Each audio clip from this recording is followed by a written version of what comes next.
To set up our paper for our warm-up for this time and next time, I'm going to hold my paper vertically and hamburger fold it. I am going to trace the fold line after I open it back up. And then what I'm going to go ahead and do is actually trace the width of my ruler 5 times. Okay, so I'm going to line it up just with the side of the paper. Okay, so I have my ruler lined up here. Okay, and I'm going to hold it down and trace the length of the ruler. I'm going to shift my ruler up, line it up with the line I just made, trace the width of the ruler again, line it up with the side of the line I just traced, trace it again, that's 3. Line it up with the side here, hold the ruler down, trace it again, that's 4.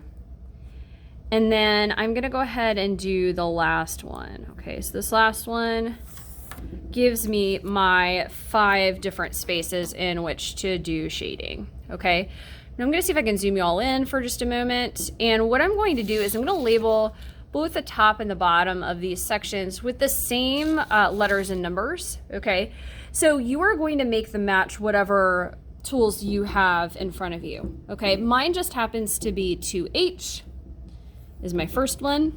Okay, so I'm going to put that on the left. I'm going to make sure that I put these in the correct order, lightest to darkest. So 2H I think is the first one. The next one is HB. Okay, HB is kind of like your normal regular 2 drawing pencil, just very standard. The next one is 2B. Okay. The next one that I have is 4B. And again, I'm writing them at the top and also at the top of this other column. And then this one is either going to be 5B or 6B. Okay, it is possible that you might not find a 6B, or the 6B that you do find is just very, very small. So you can either use the 5B or the 6B for that particular one. Okay, now a couple things. I'm not going to waste our time. Here, but what I am going to do is just share with you how I want you to blend these out to the white of the paper. Okay, so first thing is I am going to create a series of these columns where I hold my pencil back a little bit. I'm not using it on its very point, but I am using it on sort of the side, and I'm going to press hard here. So think of this as your gradual shading from dark to light.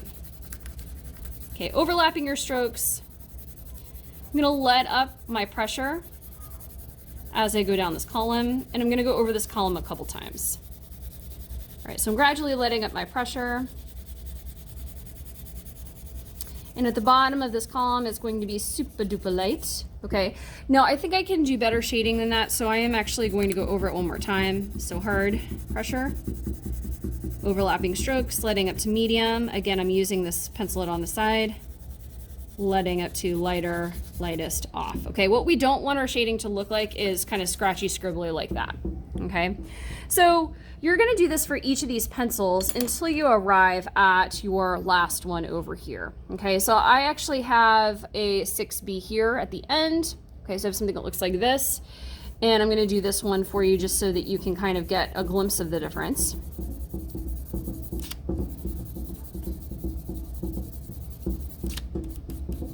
So hard pressure, overlapping strokes. See how I'm holding my pencil back a little bit further here? Letting up to medium, letting up to lighter, letting up to even lighter, and then off. And I'm going to do that one more time for good luck. So hard pressure, medium pressure, filling in that medium pressure a little bit, lighter pressure, lightest, and off. Okay, now once you have all of these shaded in like so, I'm going to zoom you guys out a little bit. Here's what we're going to do. We are going to take our blending stump. So a blending stump, this is also called a tortillon. It's also called, I think there's another name for it too. But these, what you're going to do before you even set your graphite powder here, is you are going to take this and clean it off on the back of this piece of paper. Okay, so this has some graphite on it. Okay, I'm rotating it, scribbling it off. This one's actually fairly clean. And what I'm going to do is just using the beveled side, okay, so this edge that is at an angle, so not the tip but the edge. I am going to set my graphite powder lightest to darkest. I always want to make sure I do it lightest to darkest so that I preserve that light. Okay, if I were to do the opposite way, this whole thing would be dark. Okay, before I do my next one, I'm going to make sure I clean this off on the back of my paper because it has dark graphite on it. Okay, and then I would do the next one and the next one and the next one until I get to the end. Okay. And so with this, it creates a smudgier line. Sometimes it helps the graphite transition a little bit better from areas of light to areas of shadow. The only time you would use the point of this would be if you were trying to blend some graphite together in an area that's really small. Okay, so think like, you know, point of an eye or something like that. Highlight in an eye, tear duct, something kind of like that. Okay, so that is going to be our practice for today. We're going to do all of the pencils and see if you can recognize the difference from the 2H pencil to the graphite that is in the 6B pencil.